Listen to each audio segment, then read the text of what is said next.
Hoje você vai conhecer a vida de Jesus, de uma forma que talvez você nunca viu. Espero que através desse vídeo você seja edificado, renovado e transformado pela história da vida do Salvador. Situada entre as colinas da Galileia, a pequena cidade de Nazaré era o lar de José e Maria, que posteriormente tornaram-se os pais terrestres de Jesus.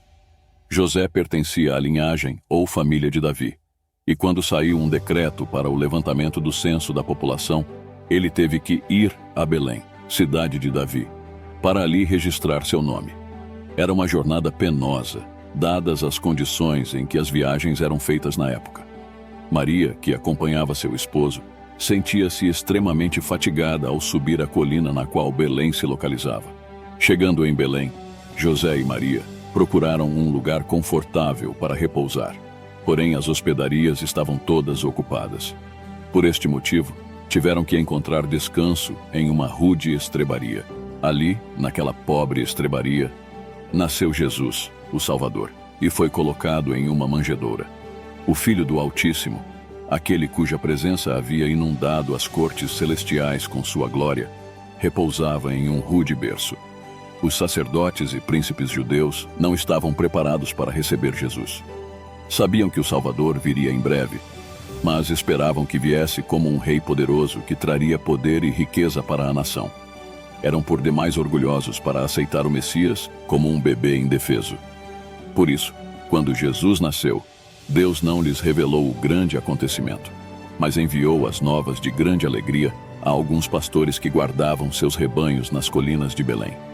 Eram homens piedosos e, enquanto cuidavam das ovelhas, conversavam a respeito do Salvador prometido e oravam tão sinceramente por sua vinda, que Deus enviou-lhes brilhantes mensageiros desde o seu trono de luz, para lhes contar a respeito das boas novas. Um anjo do Senhor desceu aonde eles estavam, e a glória do Senhor brilhou ao redor deles, e ficaram tomados de grande temor. O anjo, porém, lhes disse: Não temais, eis que vos trago boa nova de grande alegria, que o será para todo o povo. É que hoje vos nasceu, na cidade de Davi, o Salvador, que é Cristo, o Senhor.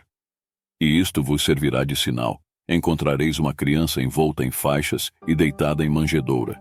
E subitamente apareceu com o anjo uma multidão da milícia celestial, louvando a Deus e dizendo: Glória a Deus nas maiores alturas, e paz na terra entre os homens, a quem Ele quer bem.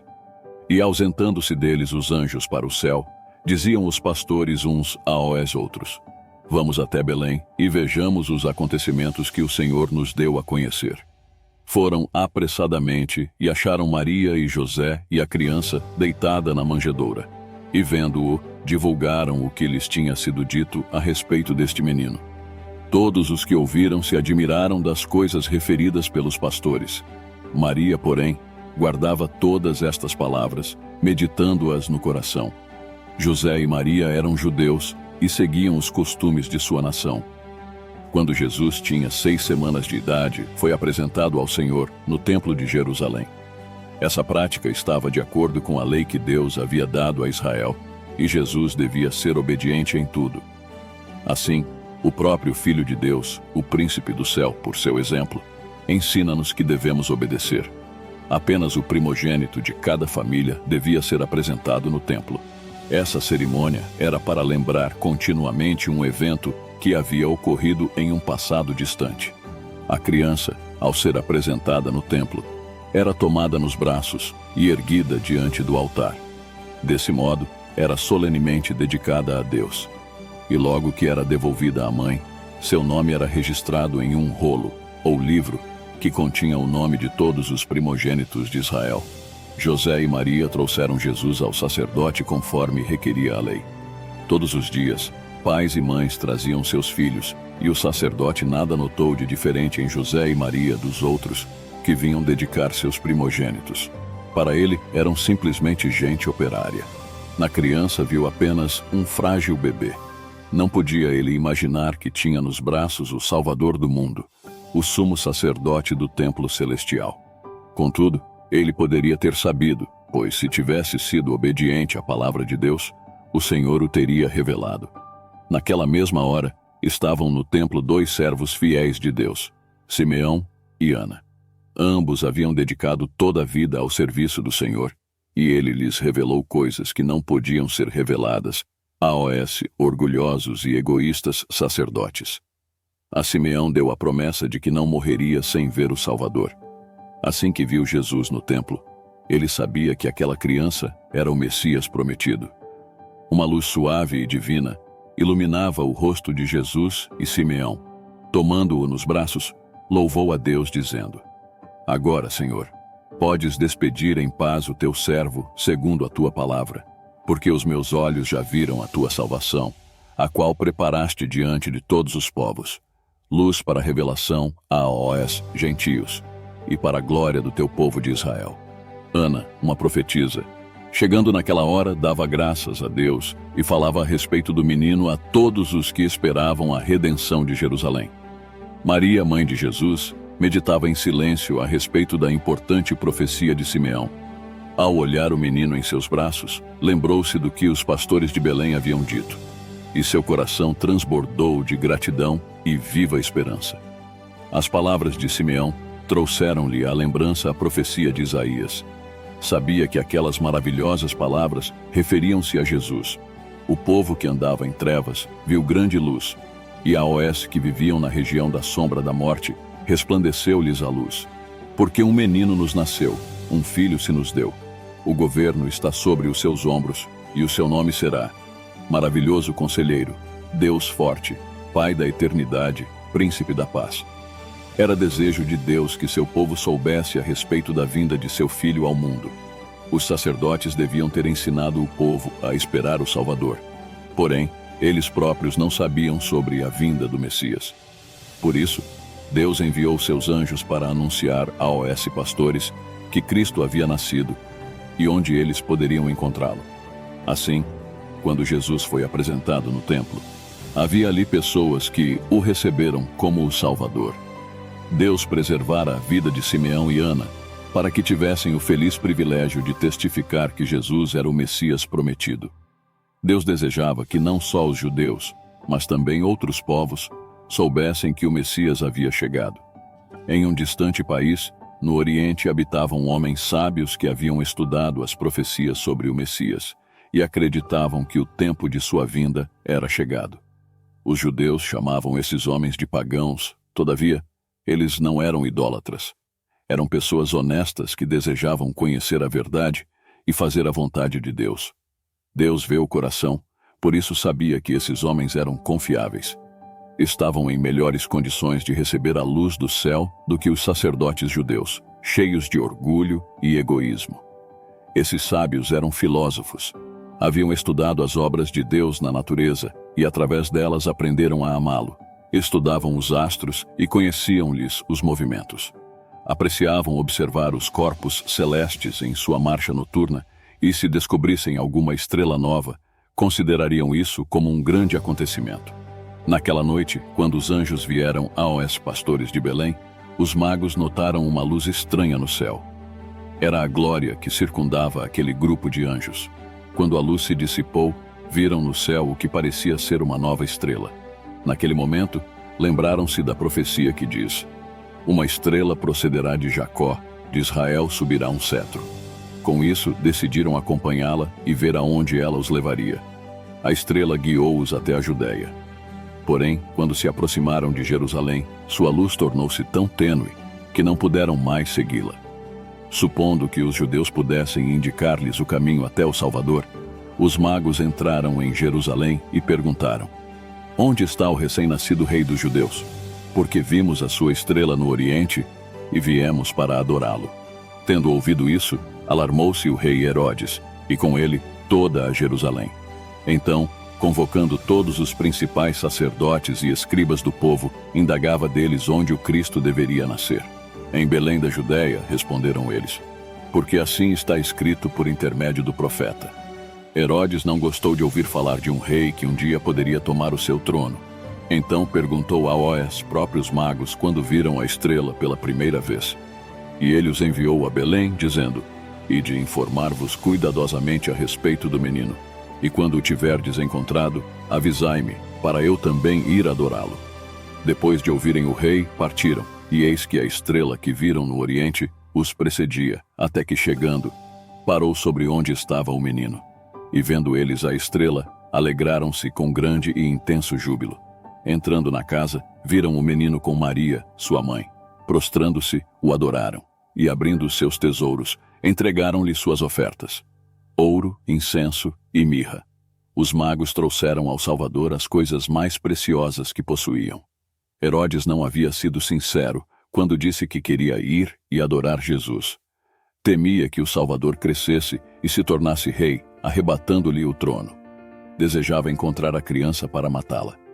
Os magos preparavam-se para voltar e contar a Herodes, mas o anjo do Senhor lhes apareceu em sonho, ordenando-lhes que voltassem ao seu país por outro caminho.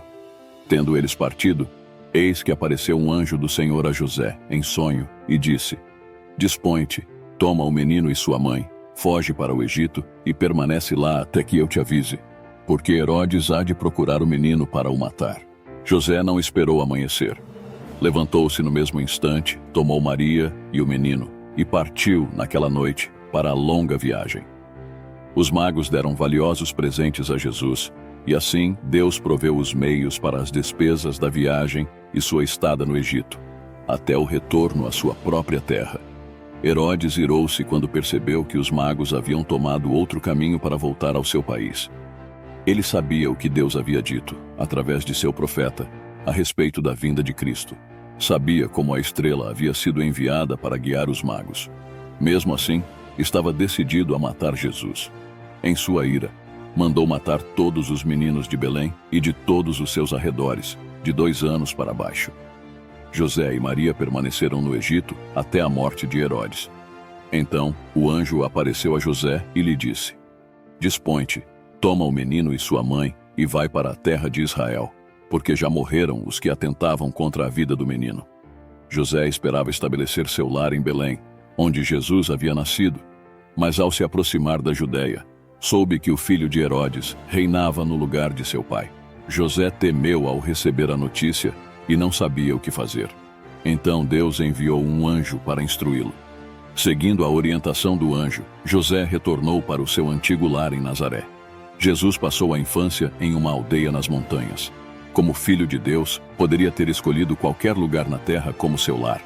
Qualquer lugar seria honrado com sua presença. Mas ele não escolheu os lares dos ricos ou os palácios dos reis. Antes escolheu viver entre os pobres em Nazaré. A respeito dele, nos anos de sua infância, a Bíblia diz: crescia o menino e se fortalecia, enchendo-se de sabedoria, e a graça de Deus estava sobre ele. E crescia Jesus em sabedoria, estatura e graça diante de Deus e dos homens. A cada ano, José e Maria viajavam a Jerusalém para as festividades da Páscoa. Quando Jesus tinha 12 anos de idade, eles o levaram consigo. Era uma jornada agradável. As pessoas iam a pé ou em lombo de bois ou jumentos, gastando alguns dias na viagem. De todas as partes da terra, e até mesmo de outros países, vinham pessoas para a festa, e os que moravam no mesmo lugar seguiam em grandes grupos. A festa era celebrada no fim de março ou no começo de abril. Era primavera na Palestina, e toda a terra ficava coberta de flores e alegre pelo canto dos pássaros. A caminho, os pais contavam aos filhos as maravilhas que Deus havia operado em favor de Israel no passado, e com frequência, cantavam os lindos salmos de Davi. Nos dias de Cristo, as pessoas haviam se tornado frias e formais em sua dedicação a Deus. Pensavam mais em sua satisfação própria do que na bondade de Deus para com eles. Todavia, não era assim com Jesus. Ele gostava de meditar a respeito de Deus. Quando chegou ao templo, observou a atividade dos sacerdotes. Inclinou-se com os adoradores para orar, e sua voz uniu-se à deles em cânticos de louvor.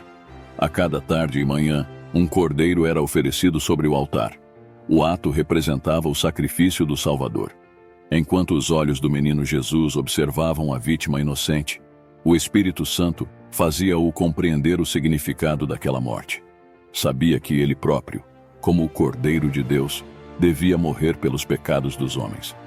Com tais pensamentos em mente, Jesus preferia ficar a sós. Desse modo, não permaneceu com seus pais no templo, e quando regressaram, não estava com eles. Em uma sala anexa ao templo, havia uma escola dirigida pelos rabinos, e foi para aquele lugar que Jesus se dirigiu depois de algum tempo. Assentou-se com outras crianças de sua idade ao pés dos grandes mestres e ouviu suas palavras. Os judeus tinham muitas ideias erradas acerca do Messias. Jesus sabia disso, mas não contradizia os homens cultos. Fazia perguntas a respeito do que os profetas haviam escrito como alguém que desejava aprender. Quando José e Maria deixaram Jerusalém para retornar ao lar, não perceberam a ausência de Jesus. Pensaram que ele estivesse na companhia de algum de seus amigos. Mas ao pararem para acampar à noite, sentiram falta da sua cooperação. Procuraram por ele entre os grupos, mas em vão. Com o coração entristecido, voltaram a Jerusalém, mas não puderam achar o menino, senão depois de 3 dias. Grande foi a alegria ao reencontrá-lo, embora Maria o repreendesse por tê-los deixado. Ela disse: Filho, por que fizeste assim conosco? Teu pai e eu, aflitos, estamos à tua procura. Ele lhes respondeu: Por que me procuráveis? Não sabíeis que me cumpria estar na casa de meu pai? Embora soubesse que era o Filho de Deus, Jesus retornou a Nazaré, em companhia de José e Maria. Até 30 anos de idade, era-lhe submisso. Quando chegou o tempo de iniciar seu ministério público, o primeiro ato de Jesus foi ir até o Rio Jordão e ser batizado por João Batista. João havia sido enviado para preparar o caminho do Salvador. Ele havia pregado no deserto dizendo: O tempo está cumprido e o reino de Deus está próximo. Arrependei-vos e crede no Evangelho. Multidões afluíam para ouvi-lo. Muitos se convenciam de seus pecados e eram batizados por ele, no Jordão.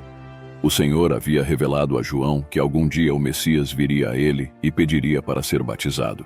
Havia também a promessa de que um sinal lhe seria dado, de modo que ele pudesse saber que era. Quando Jesus chegou, João viu em seu rosto os sinais de uma vida santa, de modo que se recusou a batizá-lo, dizendo: Eu é que preciso ser batizado por ti, e tu vens a mim? Mas Jesus lhe respondeu: Deixa por enquanto, porque assim nos convém cumprir toda a justiça. Então João conduziu o Salvador às águas do belo Jordão, e ali foi batizado diante de todas as pessoas. Jesus não foi batizado para mostrar arrependimento por seus próprios pecados, pois jamais pecara. Assim fez, para dar-nos o exemplo. Quando saiu da água, o céu se abriu e raios de glória refulgiram, e viu o Espírito de Deus descendo como pomba, vindo sobre ele. E do céu ouviu-se uma voz que dizia: Este é o meu Filho amado, em quem me comprazo. Após seu batismo, Jesus foi levado pelo Espírito ao deserto para ser tentado por Satanás. Ao dirigir-se para o deserto, Cristo foi conduzido pelo Espírito de Deus. Ele não convidava a tentação. Queria estar a sós a fim de meditar sobre sua obra e missão. Através do jejum e da oração, devia preparar-se para trilhar a senda cruel que lhe estava destinada. Como Satanás sabia onde o Salvador podia ser encontrado, para lá se dirigiu com o intuito de tentá-lo. No momento em que Jesus estava lutando com os mais duros padecimentos provocados pela fome, Satanás lhe disse: Se és filho de Deus, manda que estas pedras se transformem em pães. Como o Salvador viera para viver como nosso exemplo, deveria suportar o sofrimento como nós precisamos suportar. Não deveria operar nenhum milagre para beneficiar a si próprio. Seus milagres deveriam ser somente em favor dos outros. A essa intimação de Satanás, Jesus respondeu: Está escrito, não só de pão viverá o homem, mas de toda palavra que procede da boca de Deus. Desse modo, ele mostrou que obedecer à palavra de Deus é mais importante que conseguir o alimento material.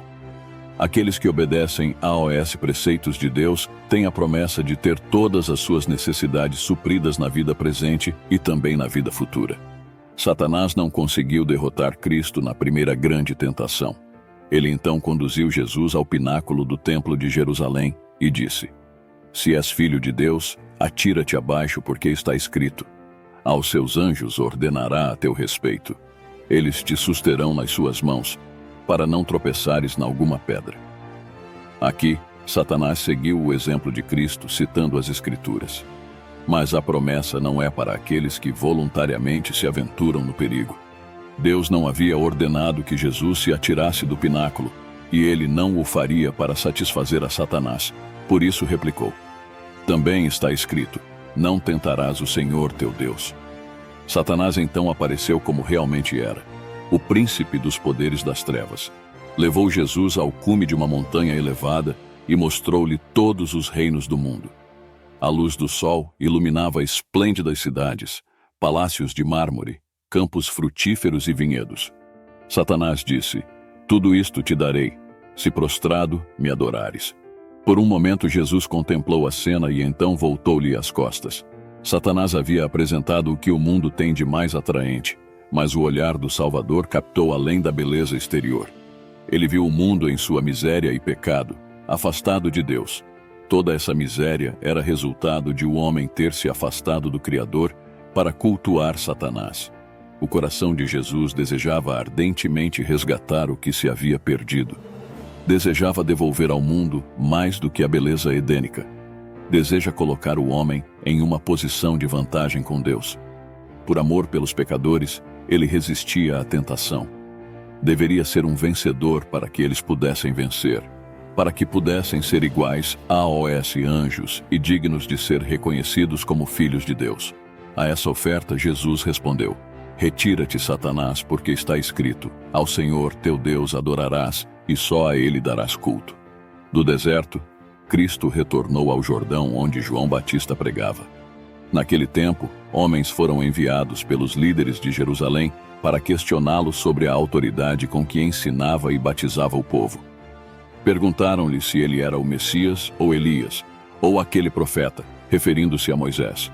A todas essas perguntas, João respondia: não sou. Então disseram: declara-nos quem és, para que demos resposta àqueles que nos enviaram. João respondeu: eu sou a voz do que clama no deserto. Endireitai o caminho do Senhor, como disse o profeta Isaías. Nos tempos antigos, quando um rei viajava de uma região para outra em seu país, os trabalhadores eram enviados adiante de sua comitiva para preparar as estradas.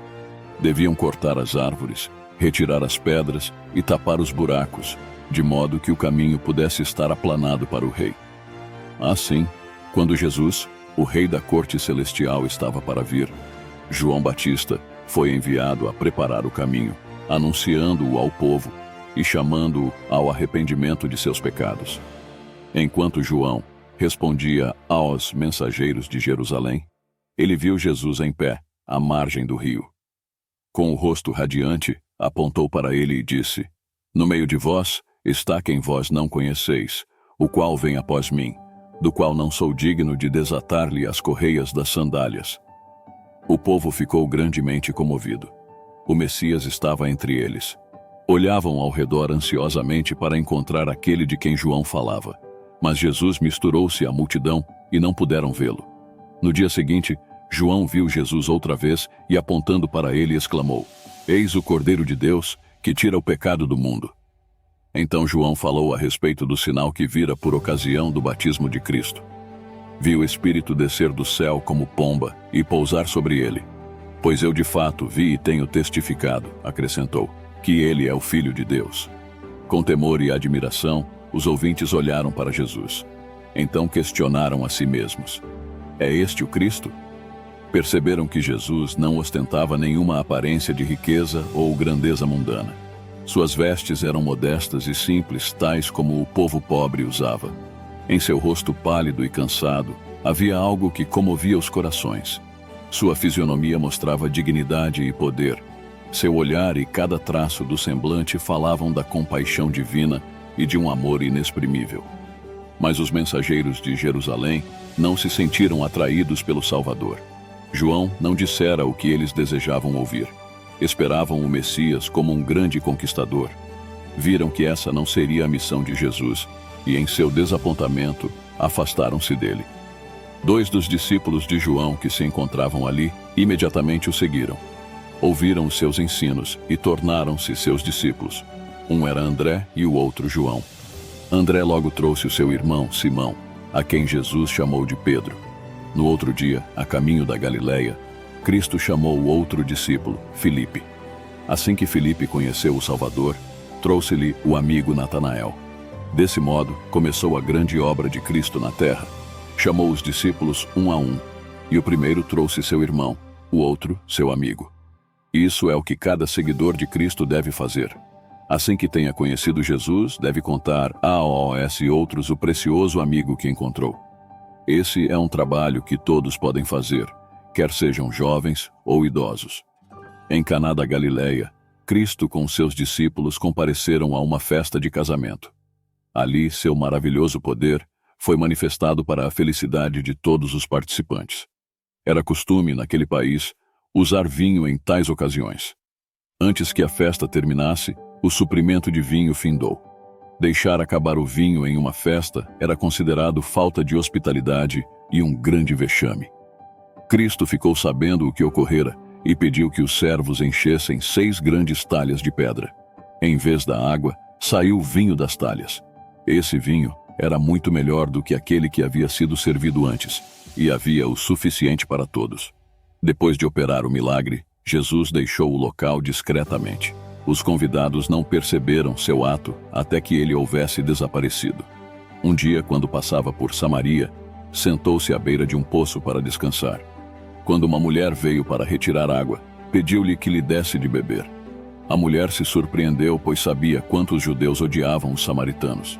Mas Cristo lhe disse que, se ela quisesse, ele daria água viva. A essa declaração, ela se surpreendeu mais ainda.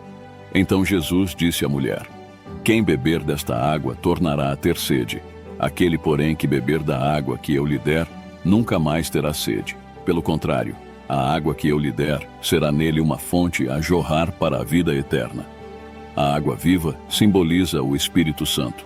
Como o viajante sedento necessita de água para beber, assim precisamos do Espírito de Deus em nosso coração. Aquele que beber dessa água jamais terá sede. Durante seu ministério, Jesus visitou 2 vezes seu antigo lar em Nazaré. Em sua primeira visita, foi à sinagoga em um sábado. Ali leu a profecia de Isaías sobre a obra do Messias, como ele devia pregar as boas novas aos pobres, confortar os abatidos, dar visão aos cegos e curar os enfermos. Então disse às pessoas que tudo aquilo havia se cumprido naquele dia. Esse era o trabalho que ele mesmo estava fazendo. Após a declaração de Jesus, os que ouviram recordaram como Jesus havia vivido entre eles como um carpinteiro. Com frequência, viam-no na oficina com José. E embora em toda a sua vida houvesse praticado atos de bondade e misericórdia, eles não creram que Jesus era o Messias. Dando lugar a pensamentos como esses, abriram caminho para Satanás controlar sua mente, e então se iraram contra o Salvador. Clamaram contra ele e decidiram tirar-lhe a vida. Empurraram-no para diante, dispostos a lançá-lo de um penhasco. Mas os santos anjos estavam próximos para protegê-lo. Passando despercebido pela multidão, desapareceu. Em sua próxima visita a Nazaré, o povo não estava mais disposto a recebê-lo. Afastou-se dali para não mais retornar. Entre os judeus, a religião havia se tornado uma simples observância de rituais. À medida que se afastavam do verdadeiro culto a Deus e perdiam o poder de sua palavra, haviam tentado suprir o conteúdo espiritual com cerimônias e tradições inventadas por eles. Somente o sangue de Cristo pode purificar o pecado. Somente seu poder pode livrar o homem de pecar. Mas os judeus dependiam de suas próprias obras e cerimônias de sua religião para ganharem a salvação. Por causa do zelo com que se dedicavam ao desempenho dos atos exteriores, julgavam-se justos e dignos de ocupar um lugar no reino de Deus. Suas esperanças fixavam-se nas grandezas do mundo. Anelavam riquezas e poder que achavam ser o prêmio merecido de sua suposta piedade. Aguardavam o estabelecimento do reino do Messias na terra, e ele haveria de dominar como um grande príncipe entre os homens. Cada bênção e favor terrenos esperavam receber por ocasião de sua vinda. Jesus sabia que suas esperanças seriam frustradas. Ele tinha vindo ensinar a eles algo muito melhor do que procuravam. Seu objetivo era restaurar o verdadeiro culto a Deus. Ele devia trazer a religião com pureza de coração, que se manifestaria em uma vida reta e em um caráter santo. Os discípulos de Cristo haviam sido influenciados pelos ensinos dos rabinos, e foi para esses discípulos que as primeiras lições de Cristo foram destinadas. Foi então que começaram a ouvir o sermão das bem-aventuranças. Tais ensinamentos eram estranhos e novos para os ouvintes de Jesus, e por isso ele os repetiu muitas vezes. Certa vez, um doutor da lei veio à sua presença e lhe perguntou: Mestre, que farei para herdar a vida eterna? Então Jesus lhe perguntou: Que está escrito na lei? Como interpretas? A isto ele respondeu: Amarás o Senhor, teu Deus, de todo o teu coração, de toda a tua alma, de todas as tuas forças e de todo o teu entendimento. E amarás o teu próximo como a ti mesmo. Em vez de arrepender-se, porém, buscou uma escusa para seu egoísmo. Ele, porém, querendo justificar-se, perguntou a Jesus: Quem é o meu próximo? Sacerdotes e rabinos, com frequência, discutiam sobre esse assunto. Não consideravam os pobres e os ignorantes como seu próximo e nem lhes dispensava bondade. Jesus não participou de suas discussões, mas respondeu com uma história que havia acontecido há algum tempo. Jesus conta a história do bom samaritano. Jesus ensinou que qualquer pessoa que precisar de ajuda é nosso próximo. Devemos tratá-lo como gostaríamos de ser tratados. Jesus guardou o sábado e ensinou seus discípulos a guardá-lo. Ele sabia como o dia de repouso devia ser observado, pois ele mesmo o santificara.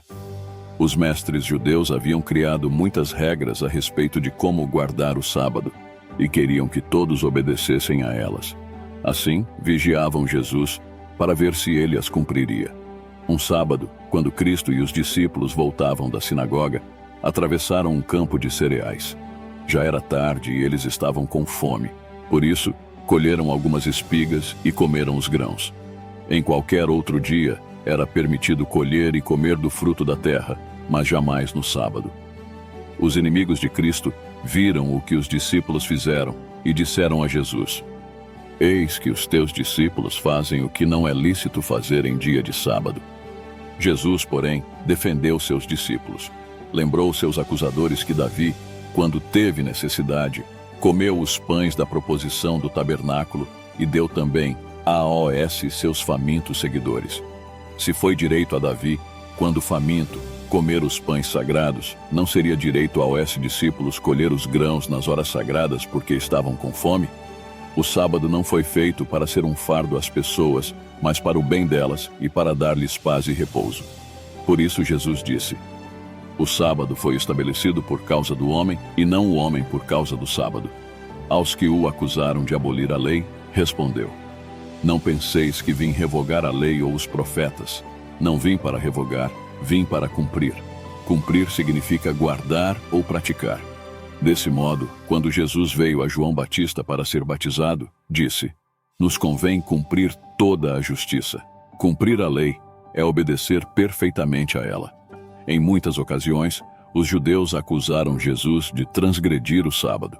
Muitas vezes tentaram matá-lo porque ele não o guardava de acordo com as tradições judaicas. Porém, isso não o afetava. Ele guardava o sábado como Deus desejava. O Salvador caracterizou a si mesmo como o bom pastor e seus discípulos como o seu rebanho. Ele disse: Eu sou o bom pastor, conheço as minhas ovelhas, e elas me conhecem a mim. Enquanto Jesus esteve na terra, mostrou, através de seus milagres, poder para salvar até os que haviam ido longe demais. Ao curar as doenças do corpo, mostrou que era capaz de limpar o pecado do coração. Ele fez o coxo andar, o surdo ouvir e o cego ver. Purificou os miseráveis leprosos, curou o paralítico e os enfermos com todo tipo de doença. Por sua palavra, até os demônios eram expulsos daqueles a quem subjugavam. Os que presenciavam seus poderosos milagres maravilhavam-se, dizendo: Que palavra é esta, pois com autoridade e poder ordena e espíritos imundos, e eles saem. O Salvador ressuscitou mortos. Um destes foi o filho da viúva de Naim. Quando o cortejo fúnebre conduzia o corpo para o sepultamento, Jesus foi ao seu encontro. Tomou o jovem pela mão e fê-lo levantar-se, devolvendo o filho à sua mãe. Os que ali se achavam voltaram para casa, gritando de alegria e louvando a Deus. Assim também Jesus ressuscitou a filha de Jairo, e a Lázaro, que estava morto e sepultado há 4 dias. Durante seu ministério terreno, o Senhor realizou uma obra maravilhosa. Ele mesmo definiu essa obra em resposta a João Batista. João estava na prisão e sentia-se atribulado e desanimado pela dúvida de que Jesus era, de fato, o Messias. Enviou então alguns de seus discípulos a Jesus com a pergunta: És tu aquele que estava para vir, ou havemos de esperar outro? Quando os mensageiros vieram à presença de Jesus, encontraram-no cercado de muitos doentes que estavam sendo curados. Durante todo o dia, os mensageiros esperaram, enquanto Jesus estava incansavelmente ocupado em aliviar aqueles sofredores. Finalmente disse a eles: Ide e anunciai a João o que estáis ouvindo e vendo. Os cegos veem, os coxos andam, os leprosos são purificados, os surdos ouvem, os mortos são ressuscitados, e aos pobres está sendo pregado o Evangelho. Assim, durante 3 anos e meio, Jesus andou de um lado para outro fazendo o bem. Então, chegou o tempo de concluir seu ministério. Em companhia de seus discípulos, deveria subir a Jerusalém para ser traído, condenado e morto. Suas próprias palavras deveriam cumprir-se. O bom pastor dá a vida pelas ovelhas. Aproximava-se Jesus de Jerusalém para assistir às festividades da Páscoa. Uma grande multidão que também se dirigia para participar desse importante evento cercava-o. Ao seu comando, 2 discípulos trouxeram um jumentinho para que montado nele pudesse entrar em Jerusalém. Ajeitaram suas vestes sobre o dorso do animal e ajudaram o mestre a montá-lo. Tão logo montou, um grande grito de triunfo encheu os ares. A multidão aclamava o Rei e Messias. Mais de 500 anos antes, o profeta descrevera esta cena. Alegra-te muito, ó filha de Sião. Exulta, ó filha de Jerusalém. Eis aí te vem o teu rei, justo e salvador, humilde, montado em jumento, num jumentinho, cria de jumenta. Todos, naquela multidão sempre crescente, sentiam-se felizes e entusiasmados. O povo não podia oferecer-lhe presentes caros, mas lançavam suas túnicas como tapete pelo caminho por onde ele passava. Também colheram lindos ramos de oliveira e palmeira para adornar a passagem. Julgavam que escoltavam aquele que haveria de tomar posse do trono de Davi em Jerusalém. O Salvador jamais permitira que seus seguidores lhe prestassem homenagens reais, mas naquela ocasião desejava manifestar-se ao mundo de modo especial como seu Redentor. O Filho de Deus estava prestes a tornar-se um sacrifício pelos pecados do homem. Sua igreja, em todos os tempos, deveria tornar o tema de sua morte um assunto de profundo estudo e reflexão. Era, portanto, necessário que a atenção de todos fosse dirigida a ele. Após uma cena como essa, sua crucificação e morte jamais poderiam se ocultar do mundo. Era desígnio de Deus que cada evento dos últimos dias da vida do Salvador fosse marcado de modo tão acentuado que nenhum poder pudesse apagar sua memória.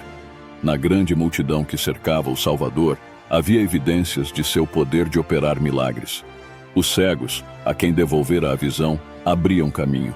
Os mudos, cuja língua ele soltara, exclamavam os mais altos brados de louvor. Os inválidos, a quem curara, saltavam de alegria, e eram os que mais se apressavam em colher ramos de palmeira para acená-los diante dele. As viúvas e órfãos exaltavam o nome de Jesus por causa de suas obras de misericórdia em favor deles. Os leprosos, que tinham sido curados por uma palavra, estendiam suas roupas no caminho. Os que haviam sido chamados dentre os mortos pela poderosa voz de Jesus estavam lá. E Lázaro, cujo corpo havia apodrecido no sepulcro, desfrutava agora de todo o vigor de sua juventude, acompanhando a multidão que seguia o Salvador a Jerusalém. À medida que mais pessoas uniam-se à multidão, contagiavam-se pela inspiração do momento e uniam-se aos gritos, que ecoavam de colina em colina e de vale em vale. Hosana ao filho de Davi, bendito o que vem em nome do Senhor. Hosana nas maiores alturas.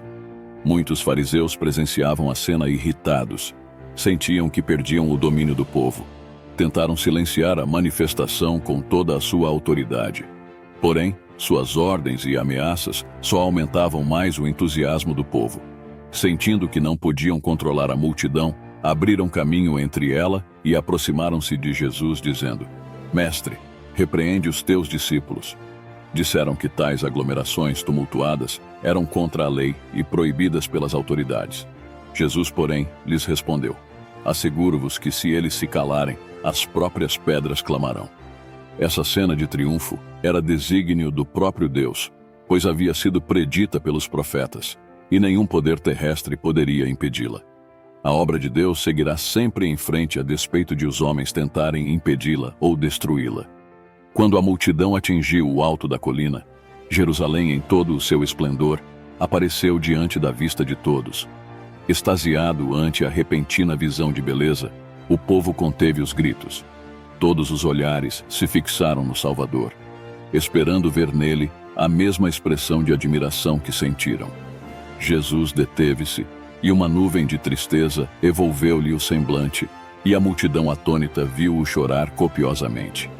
Ninguém podia compreender a aflição do mestre, mas ele chorava porque a cidade estava condenada à destruição.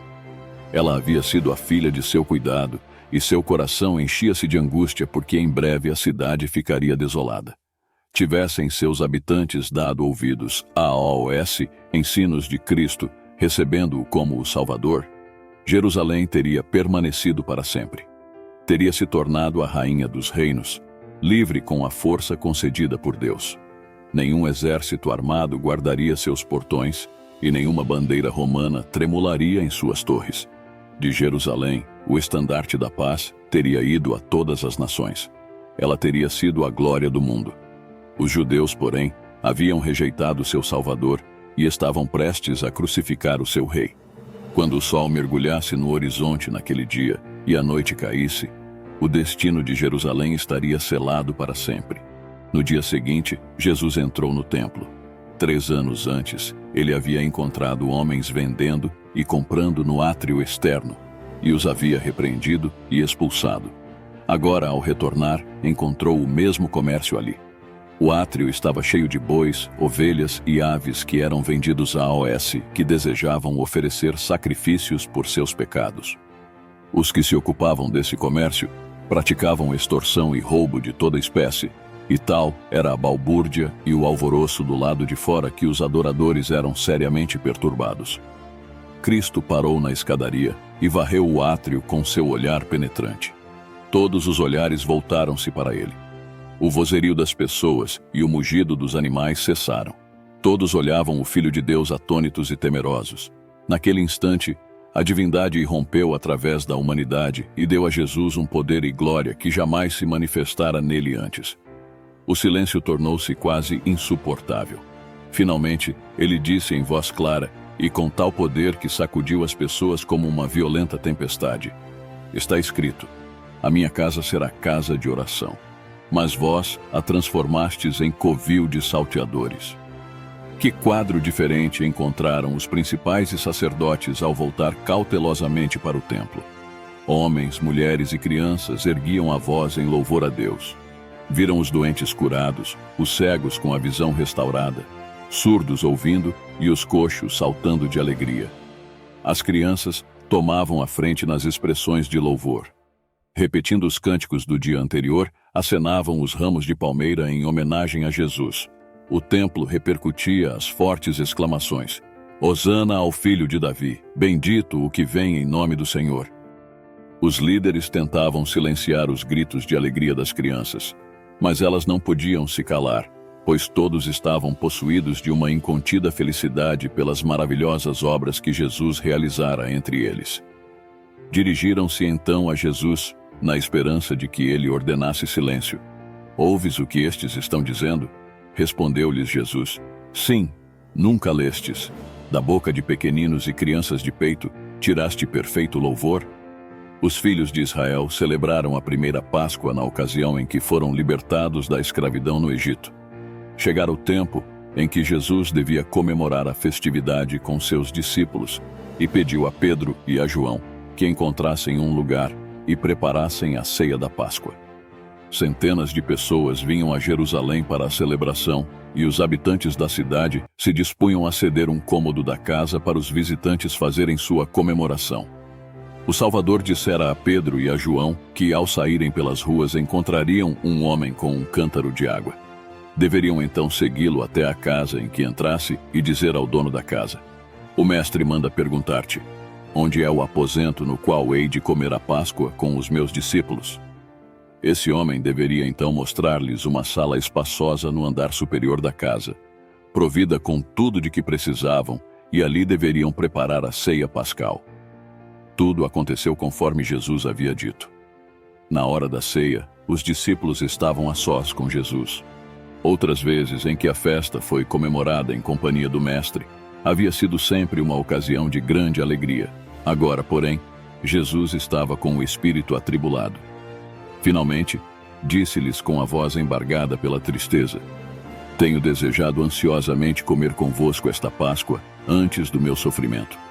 Tomando da mesa um cálice de vinho não fermentado, disse: recebei e reparti entre vós, pois vos digo que, de agora em diante, não mais beberei do fruto da videira, até que venha o reino de Deus. Era a última vez que Jesus celebrava a Páscoa com seus discípulos. Era também a última Páscoa que devia ser celebrada na terra, porque o sacrifício do Cordeiro deveria ensinar às pessoas que um dia Cristo, o Cordeiro de Deus, viria para morrer pelos pecados do mundo. Assim, com sua morte, não haveria mais necessidade de imolar o Cordeiro quando seu sacrifício estivesse consumado. Durante a celebração pascal, passava em sua mente as cenas de seu último e grande sacrifício. Encontrava-se agora à sombra da cruz e a dor torturava-lhe o coração. Viu diante de si toda a angústia que devia sofrer. Conhecia a ingratidão e a crueldade que lhes mostrariam aqueles a quem viera salvar. Contudo, não se preocupava com seu próprio sofrimento, e sim com os que o rejeitariam como Salvador, perdendo a vida eterna. Seus discípulos, no entanto, eram a sua maior preocupação, pois quando não mais estivesse com eles, seriam deixados a lutar sozinhos no mundo. Tinha tantas coisas para lhes dizer que serviriam de alento ao seu coração quando não mais estivesse na companhia deles, e desejava falar sobre isso naquele último encontro, antes de sua morte. Mas nada pôde dizer, pois eles não estavam preparados para ouvir. Tinha havido contenda entre eles e ainda abrigavam o pensamento de que em breve Jesus seria proclamado rei, e que cada um deles ocuparia posições de honra em seu reino.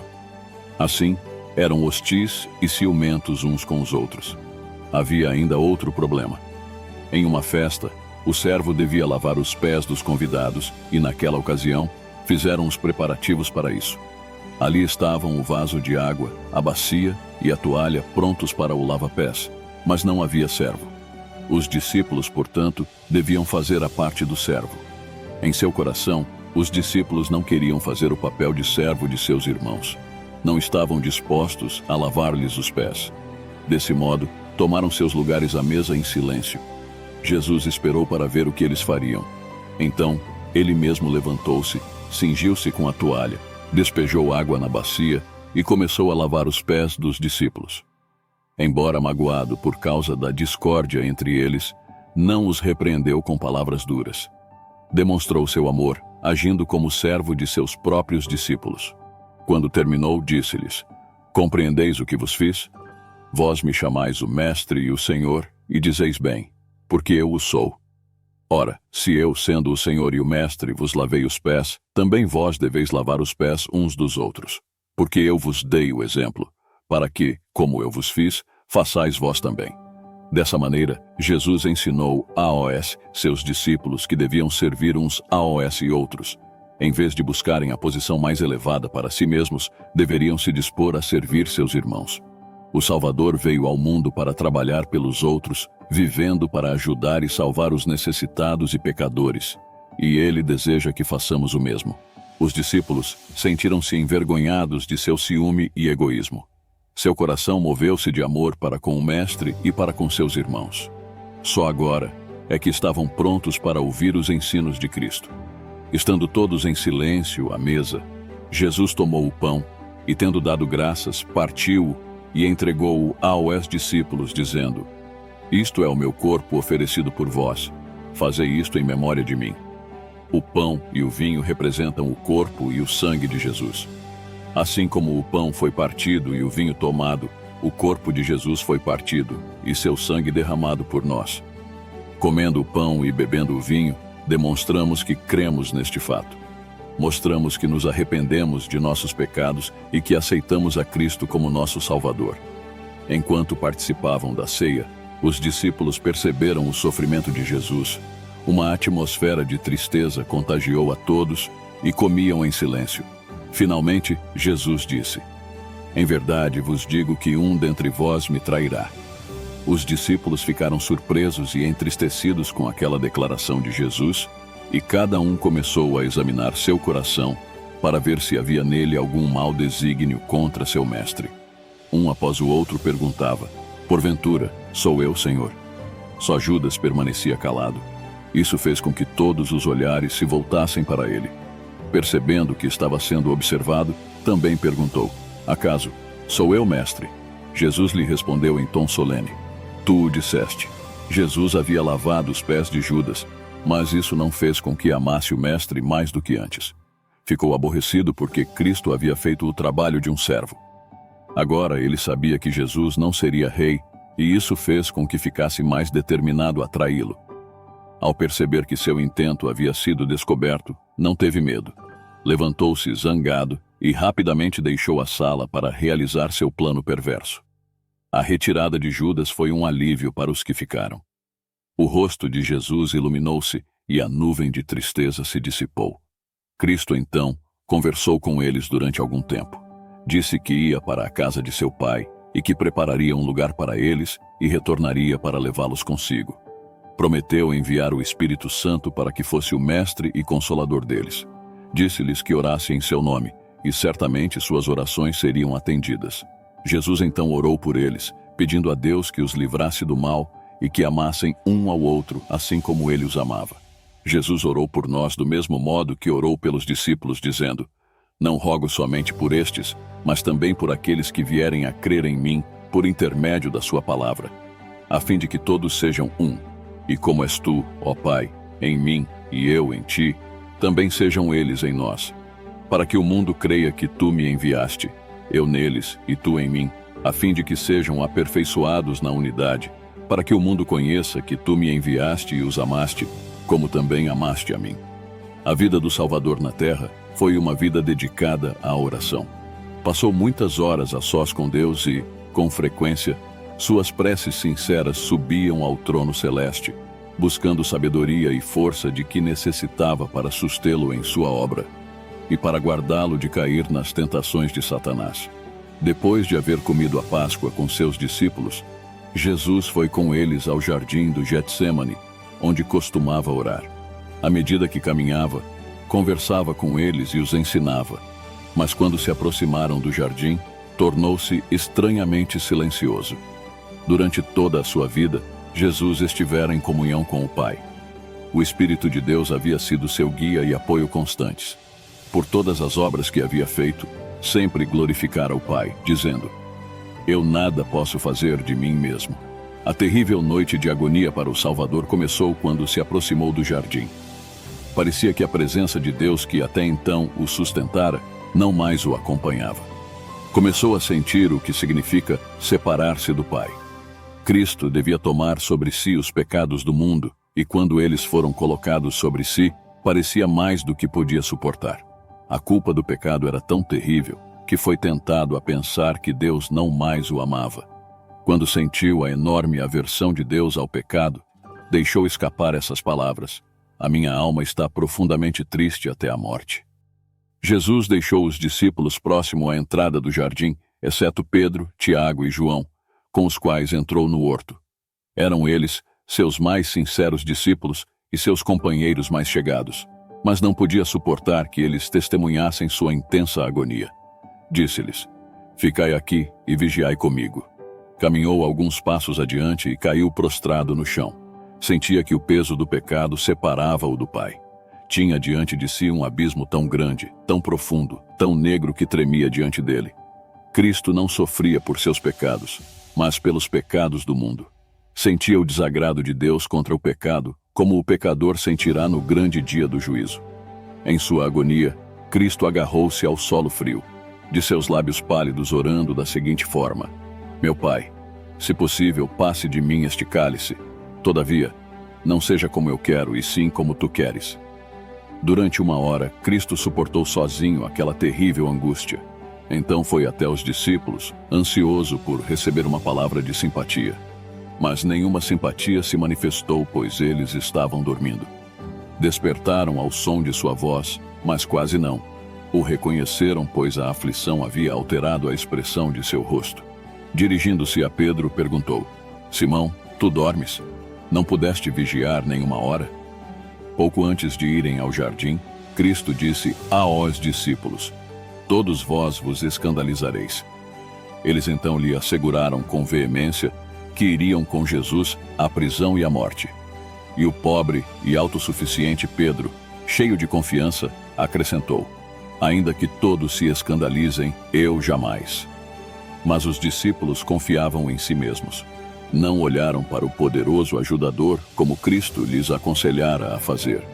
E quando ele se encontrava na hora de maior necessidade, precisando de sua simpatia e orações, eles dormiram. Até Pedro dormia. E João, o discípulo amado que costumava se reclinar no peito de Jesus, também dormia. Seguramente a afeição que João sentia pelo Mestre deveria mantê-lo acordado. Suas orações mais fervorosas deveriam ter se unido às do Mestre naquele momento de extrema aflição. O Redentor passara noites inteiras orando por seus discípulos para que sua fé não vacilasse na hora da provação. Mas eles não puderam vigiar pelo Mestre 1 hora sequer. Se Jesus tivesse agora perguntado a Tiago e a João: Podeis vós beber o cálice que eu bebo ou receber o batismo com que eu sou batizado? Eles não teriam respondido tão prontamente: Sim, podemos. O coração do Salvador encheu-se de compaixão e simpatia diante da fraqueza de seus discípulos. Temia que eles não suportassem a prova que seu sofrimento e morte lhes traria. Ele, entretanto, não os reprovou por causa de suas fraquezas. Pensou nas provas que teriam diante de si e disse: Vigiai e orai, para que não entreis em tentação. Com bondade, desculpou-lhes a falta cometida para com ele, dizendo: O espírito, na verdade, está pronto, mas a carne é fraca. Que exemplo de ternura e piedoso amor o Salvador nos deu! Outra vez, uma angústia insuportável apossou-se dele. Exausto e no limite de suas forças, cambaleou de volta ao local onde antes havia orado e suplicou ao céu: Meu Pai, se não é possível passar de mim este cálice sem que eu o beba, faça-se a tua vontade. A agonia provocada por essa oração fez com que gotas de sangue fluíssem de seus poros.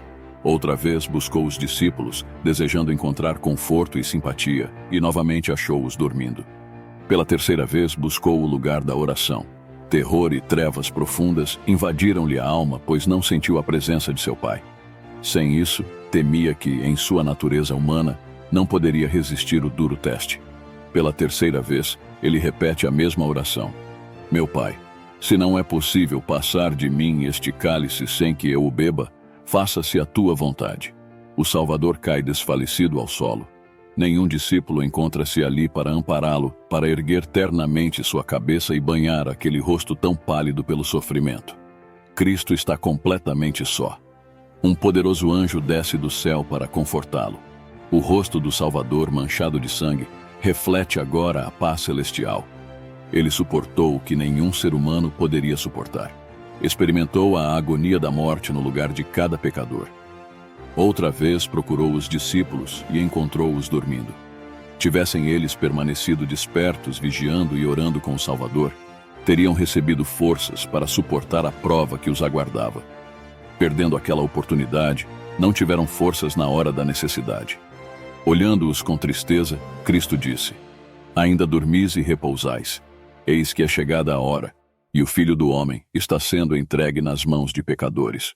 Falava ele ainda, quando se ouviram os passos da turba que se aproximava em sua busca. Voltando-se para os discípulos, disse: Levantai-vos, vamos. Eis que o traidor se aproxima. Nenhum traço de seus recentes sofrimentos podiam ser notados quando o Salvador se adiantou para encontrar seu traidor. Colocando-se adiante dos discípulos, perguntou à turba: A quem buscais? Responderam-lhe: A Jesus, o Nazareno. Então Jesus lhes disse: Sou eu. O Salvador pergunta-lhes mais uma vez: A quem buscais? Responderam-lhe: a Jesus, o Nazareno. Então lhes disse Jesus: já vos declarei que sou eu. Se é a mim, pois, que buscais, deixai ir estes. Nessa hora de provação, os pensamentos de Cristo voltaram-se para os seus amados discípulos. Não queria que sofressem, ainda que tivesse que enfrentar a prisão e a morte. Judas, o traidor, não se esqueceu da parte que tinha a desempenhar. Aproximou-se e o beijou. Disse-lhe Jesus: amigo, para que vieste? E com voz trêmula acrescentou: Judas, com um beijo traz o Filho do Homem? Essas amáveis palavras deveriam comover o coração de Judas, mas parece que todo o sentimento de ternura e dignidade haviam-no abandonado. Agora estava sob o domínio de Satanás. Colocou-se com arrogância ao lado de Jesus e não se envergonhou de entregá-lo à turba cruel. Cristo não recusou o beijo do traidor. Nisso, ele nos deu exemplo de tolerância, amor e simpatia. Se somos seus discípulos, devemos tratar nossos inimigos como ele tratou Judas. Em seguida, prenderam-no e ataram suas mãos, que sempre se ocuparam em fazer o bem. Os discípulos não acreditavam que Jesus consentiria em ser preso. Tinham certeza de que o poder que havia lançado a turba por terra era suficiente para livrar o mestre e seus companheiros. Ficaram desapontados e indignados quando viram as mãos de seu amado mestre serem amarradas. Furioso, Pedro arrancou da espada e, brandindo-a, cortou a orelha do servo do sacerdote. Jesus, vendo o que Pedro fizera, soltou as mãos firmemente amarradas pelos soldados romanos e disse: deixai, basta. Tocou então a orelha ferida, que sarou no mesmo instante. Disse então a Pedro: embainha a tua espada, pois todos os que lançam mão da espada, a espada perecerão. Acaso pensas que não posso rogar a meu Pai, e ele me mandaria neste momento mais de 12 legiões de anjos? Como, pois, se cumpririam as Escrituras, segundo as quais assim deve suceder? Não beberei, porventura, o cálice que o Pai me deu? Voltando-se então para os sacerdotes e capitães do templo que se encontravam na multidão, disse-lhes: saístes com espadas e porretes para prender-me como a um salteador?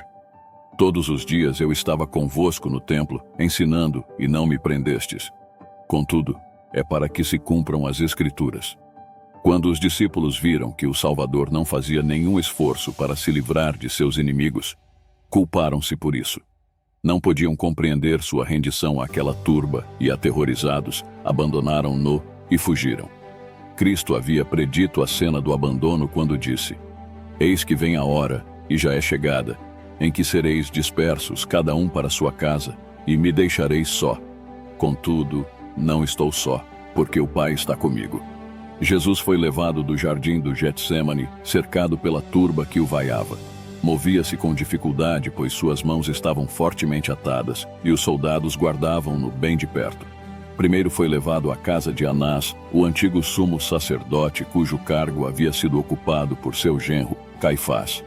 O ímpio Anás queria ser o primeiro a ver Jesus preso e tirar dele provas que o levariam à condenação. Com essa intenção, interrogou o Salvador em relação a AOS, seus discípulos e ensinamentos. Cristo respondeu: eu tenho falado francamente ao mundo, ensinei continuamente tanto nas sinagogas como no templo, onde todos os judeus se reúnem, e nada disse em oculto. Então, voltando-se para o que o interrogava, disse: por que me interrogas? Pergunta a AOS que ouviram. Os próprios sacerdotes tinham enviado espiões para observar Cristo e relatar cada palavra que dizia. Através deles, sabiam tudo o que Cristo ensinava e fazia em cada reunião. Os espiões tentavam apanhá-lo em suas próprias palavras, para que, desse modo, pudessem condená-lo. Por isso o Salvador disse: pergunta aos que ouviram. Dirigi-vos aos vossos espiões. Eles ouviram o que eu disse e podem contar-vos a respeito dos meus ensinos. As palavras de Jesus foram tão penetrantes e diretas que o sacerdote sentiu que o seu prisioneiro conhecia suas intenções. Um dos servos de Anás, porém, sentindo que seu mestre não havia sido tratado com o devido respeito, bateu no rosto de Jesus, dizendo: é assim que falas ao sumo sacerdote? Replicou-lhe Jesus: se falei mal, dá testemunho do mal, mas se falei bem, por que me feres? Jesus poderia ter convocado legiões de anjos celestes para vir em seu auxílio, mas era parte de sua missão suportar, em sua humanidade, todas as ofensas e insultos que os homens pudessem acumular sobre ele. Da casa de Anás, o Salvador foi levado ao palácio de Caifás. Ele deveria ser interrogado pelo Sinédrio e, enquanto seus membros eram convocados, Anás e Caifás o questionaram outra vez, mas não obtiveram vantagem sobre ele. Quando os membros do Sinédrio estavam reunidos, Caifás tomou seu lugar de presidente, ladeado pelos juízes. Diante deles, os soldados romanos guardavam o Salvador. Atrás deles encontrava-se a turba acusadora. Caifás então ordenou que Jesus operasse um de seus milagres diante de todos. Mas o Salvador, permanecendo em silêncio, não deu nenhum sinal de que tinha ouvido uma palavra sequer. Naquela época, os judeus estavam sob o domínio dos romanos e não eram autorizados a condenar ninguém à morte. O Sinédrio apenas examinava o prisioneiro e então transferia o julgamento para ser ratificado pelas autoridades romanas. Para cumprir seu ímpio propósito, deveriam encontrar alguma acusação contra o Salvador que fosse considerada como um ato criminoso pelo governador romano. Podiam assegurar que tinham suficientes evidências de que Cristo havia falado contra muitas tradições e ordenanças judaicas. Era fácil provar que ele havia denunciado sacerdotes e escribas, chamando-os de hipócritas e assassinos. Mas isso não seria motivo de condenação perante os romanos, pois eles mesmos odiavam a hipocrisia dos fariseus. Muitas acusações foram apresentadas contra Jesus, mas ou as testemunhas não estavam de acordo, ou os depoimentos eram de tal natureza que não seriam aceitos pelos romanos. Tentaram fazê-lo falar em resposta às acusações, mas ele parecia não ouvi-los. O silêncio de Cristo naquele momento já havia sido descrito pelo profeta Isaías. Ele foi oprimido e humilhado, mas não abriu a boca. Como cordeiro, foi levado ao matadouro, e como ovelha muda perante os seus tosquiadores, ele não abriu a boca. Os sacerdotes começaram a temer que não conseguiriam nenhuma prova convincente que pudesse levar Cristo à presença de Pilatos. Sentiam que uma última tentativa precisava ser feita. O sumo sacerdote apontou a mão para o céu e dirigiu-se a Jesus em forma de solene juramento.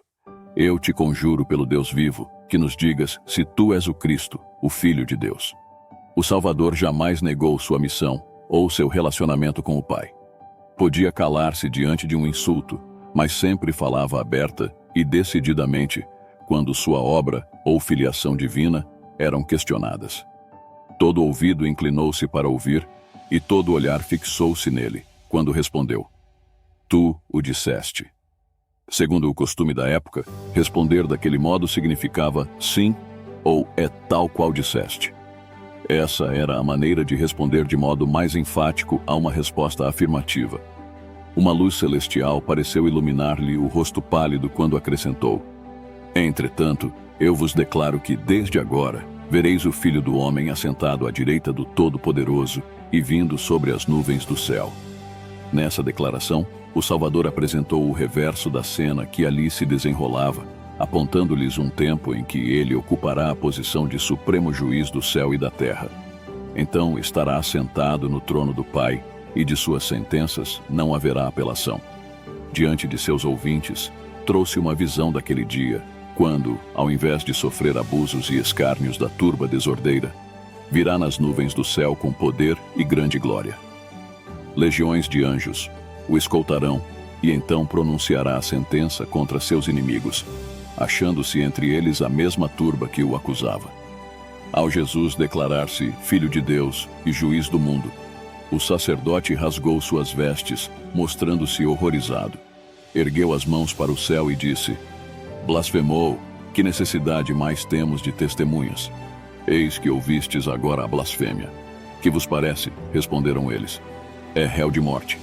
Segundo as leis judaicas, um prisioneiro não podia ser julgado à noite. Por isso, embora já condenado, deveria haver um outro julgamento durante o dia. Jesus foi levado, em seguida, para a sala da guarda onde sofreu escárnio e abuso dos soldados e da multidão. Ao amanhecer, foi ele conduzido novamente à presença dos juízes, onde a condenação definitiva foi pronunciada. Uma fúria satânica apossou-se dos líderes e do povo. A multidão urrava como feras selvagens. Arremeteram então contra Cristo, gritando: "Ele é culpado, matem-no!" Se os soldados romanos não estivessem presentes, eles o teriam feito em pedaços. Porém, a autoridade romana se interpôs e, com a força das armas, reprimiu a violência do povo. Sacerdotes e príncipes misturaram-se à multidão e cobriram o Salvador de insultos. Vestiram-no com um manto surrado e bateram-lhe no rosto, dizendo: "Profetiza-nos, Cristo, quem é que te bateu?" E, havendo-o despido, cuspiram-lhe no rosto. Os anjos de Deus registraram fielmente cada insulto, olhar, palavra e ato contra seu amado comandante. Um dia aqueles homens vis que escarneceram e bateram no rosto pálido e sereno de Cristo, contemplarão esse mesmo rosto mais brilhante do que o sol. Após ter sido condenado pelos juízes do Sinédrio, Cristo foi levado à presença de Pilatos, governador romano, para que a sentença fosse confirmada e executada. Os sacerdotes judeus não podiam entrar na sala de julgamento de Pilatos.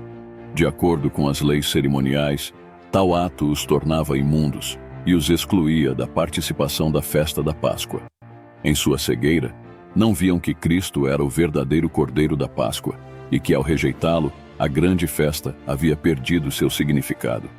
Quando Pilatos olhou para Jesus, notou nele um homem de aspecto nobre e de porte digno. Em seu semblante não havia nenhuma expressão de delito. Voltando-se para os sacerdotes, perguntou: "Que acusação trazeis contra este homem?" Seus acusadores, que não desejavam entrar em pormenores, não estavam preparados para essa pergunta. Sabiam que não possuíam nenhuma evidência confiável para que o governador romano condenasse Jesus. Então, suscitaram contra ele falsas testemunhas que disseram: "Encontramos este homem pervertendo a nossa nação, vedando pagar tributo a César e afirmando ser ele o Cristo, o Rei." Isso era mentira, pois Cristo havia claramente sancionado o pagamento de tributo a César. Quando os escribas interrogaram-no sobre essa questão, tentando armar-lhe uma cilada, respondeu: "Daí, pois, a César o que é de César e a Deus o que é de Deus." Pilatos não se deixou enganar pelo depoimento das falsas testemunhas. Voltou-se para o Salvador e perguntou: "És tu o rei dos judeus?" Respondeu-lhe Jesus: "Tu o dizes." Ao ouvirem essa resposta, Caifás e os que o acompanhavam apelaram para o testemunho que o próprio Pilatos acabava de ouvir dos lábios de Jesus, de que ele era, de fato, culpado do crime de que o acusavam. Em altos brados, pediram sua condenação à morte. Como Cristo nada respondesse aos seus acusadores, Pilatos lhe disse: "Nada respondes? Vê quantas acusações te fazem." Jesus, porém, não respondeu. Pilatos estava perplexo. Não havia encontrado qualquer indício de crime em Jesus e não confiava naqueles que o acusavam. O porte nobre e a conduta discreta do Salvador contrastavam diretamente com a exaltação e fúria de seus acusadores. Isso impressionou o governador a ponto de convencê-lo da inocência de Cristo. Esperando ouvir dele a verdade, chamou-o para perto de si e perguntou: "És tu o rei dos judeus?" Cristo não respondeu diretamente a essa pergunta, mas devolveu-lhe outra pergunta: "Vem de ti mesmo esta pergunta, ou te disseram outros a meu respeito?" O Espírito de Deus estava operando no coração de Pilatos. A pergunta de Jesus tinha o objetivo de levá-lo a examinar mais profundamente seu coração. Pilatos entendeu o significado da pergunta e seu próprio coração abriu-se ante ele, sentindo a alma agitar-se pela convicção. Nesse momento, porém, um sentimento de orgulho apoderou-se dele, e voltando-se para Jesus, disse-lhe: "Porventura sou judeu? A tua própria gente e os principais sacerdotes é que te entregaram a mim. Que fizeste?" A grande oportunidade de Pilatos havia passado. Contudo, Jesus desejava que o governador compreendesse que ele não viera para ser um rei da terra e por isso disse-lhe: "O meu reino não é deste mundo.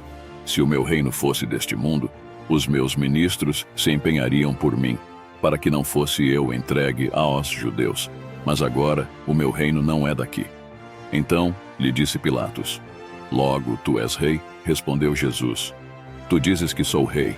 Eu para isso nasci e para isso vim ao mundo, a fim de dar testemunho da verdade. Todo aquele que é da verdade ouve a minha voz. Pilatos tinha desejo de conhecer a verdade. Sua mente estava confusa. Avidamente apanhou as palavras de Cristo e seu coração comoveu-se com o desejo de conhecer e obter a verdade. Então perguntou a Jesus: "Que é a verdade?" Mas não esperou pela resposta. Fora do tribunal, a turba chegou ao máximo da agitação e tumulto. Os sacerdotes clamavam por uma ação imediata, e Pilatos teve que voltar-se para os interesses do momento. Dirigindo-se ao povo, declarou: "Eu não acho nele crime algum." Essas palavras, vindas dos lábios de um juiz gentil, eram uma reprovação esmagadora da perfídia e falsidade dos príncipes de Israel, que incriminavam o Salvador. Quando os sacerdotes e anciãos ouviram o juízo de Pilatos, sua decepção e fúria não conheceram limites. Há muito tempo haviam planejado e esperado por essa oportunidade. Quando viram que havia possibilidade de libertação de Jesus, estavam a ponto de dilacerá-lo. Descontrolados e irracionais, prorromperam em terríveis imprecações, comportando-se como verdadeiros demônios. Aos gritos, denunciaram Pilatos, ameaçando-o de censura por parte do governo romano. Acusaram-no de recusar-se condenar alguém que eles afirmavam ter se insurgido contra César. Então se puseram a clamar: "Ele alvoroça o povo, ensinando por toda a Judeia, desde a Galileia, onde começou, até aqui." Até ali, Pilatos não havia pensado em condenar Jesus, pois estava certo de sua inocência. Mas quando ouviu que Cristo era da Galileia, decidiu enviá-lo a Herodes, o governador daquela província, o qual se encontrava então em Jerusalém. Através dessa manobra, Pilatos pensou em transferir a responsabilidade de suas mãos para as de Herodes. Jesus estava extenuado pela fome e exausto pela falta de sono. Além disso, sofria pelo tratamento cruel que havia recebido. Mesmo assim, Pilatos devolveu-o aos soldados, e ele foi arrastado entre os insultos e zombaria da impiedosa plebe. Herodes nunca havia se encontrado com Jesus, mas há muito desejava vê-lo e testemunhar seus maravilhosos milagres. Quando o Salvador foi conduzido à sua presença, a turba se agitou, acotovelando-se. Gritavam coisas diferentes, produzindo um vozerio confuso. Herodes ordenou silêncio, pois desejava interrogar o prisioneiro. Comovido e curioso, olhou o rosto pálido de Jesus. Viu nele traços de profunda sabedoria e pureza. Estava convencido, assim como Pilatos, de que somente a maldade e a inveja eram os únicos motivos que levaram os judeus a acusá-lo. Compeliu-o, então, Herodes a operar um de seus milagres diante dele, com a promessa de que o soltaria se assim fizesse. Deu ordens para que viessem pessoas paralíticas e deformadas, para que Cristo as curasse. O Salvador, porém, manteve-se impassível, como se nada estivesse ouvindo ou vendo. O Filho de Deus havia assumido em si mesmo a natureza humana e cumpria-lhe agir como homem em idênticas circunstâncias. Entretanto, não operaria um milagre para meramente satisfazer a curiosidade ou salvar a si mesmo da dor e humilhação a que homens em situações semelhantes teriam que se sujeitar. Seus acusadores tremeram quando Herodes pediu-lhe um milagre. Uma das coisas que mais temiam era a manifestação do poder divino que já tinham presenciado em Cristo. Tal manifestação seria um golpe mortal em seus planos e talvez lhes custasse a própria vida. Por isso, irromperam em gritos, atribuindo os milagres de Jesus ao poder de Belzebu, o príncipe dos demônios. Aquele ouvido que sempre estivera atento aos clamores da miséria humana, achava-se agora surdo à ordem de Herodes. Aquele coração, que sempre se comovia com o apelo do mais vil dos pecadores, fechou-se ao rei presunçoso, que não sentia necessidade de um salvador. Irado, Herodes voltou-se para a multidão e declarou Jesus um impostor. Mas seus acusadores sabiam que não se tratava de nenhum impostor, posto que haviam presenciado muitos de seus feitos poderosos. Então, o rei começou a insultar e ridicularizar vergonhosamente o Filho de Deus. Mas Herodes, juntamente com os da sua guarda, tratou-o com desprezo e, escarnecendo dele, fê-lo vestir-se de um manto aparatoso. Herodes não ousou confirmar a condenação de Jesus. Desejava livrar-se daquela terrível responsabilidade e então enviou-o de volta a Pilatos. Quando os judeus voltaram da presença de Herodes trazendo Jesus de volta ao tribunal, Pilatos ficou muito aborrecido e perguntou-lhes o que queriam que ele fizesse. Lembrou-lhes de que já o havia interrogado e não encontrara nenhuma culpa nele. Recordara-lhes as acusações que fizeram contra ele, mas nenhuma prova convincente fora apresentada para confirmar uma única acusação. Conforme foi mencionado anteriormente, levaram-no à presença de Herodes, que era judeu como eles mesmos, e ele nada encontrou para que fosse condenado à morte. Contudo, para apaziguar os acusadores, Pilatos disse: "Portanto, após castigá-lo, soltá-lo-ei." Nisso, Pilatos mostrou sua fraqueza, pois se sabia que Cristo era inocente, por que mandaria castigá-lo? Assim fazendo, comprometia-se com o erro. Os judeus não mais esqueceram disso durante o julgamento. Haviam conseguido intimidar o governador romano, e agora, tirando vantagem disso, haveriam de pressioná-lo até conseguir a condenação de Jesus. A multidão, em alvoroço, exigia mais e mais a vida do prisioneiro. Enquanto hesitava em relação ao que fazer, recebeu uma carta de sua esposa que dizia: "Não te envolvas com esse justo, porque hoje em sonho muito sofri por seu respeito." Pilatos, ao ler a carta, empalideceu.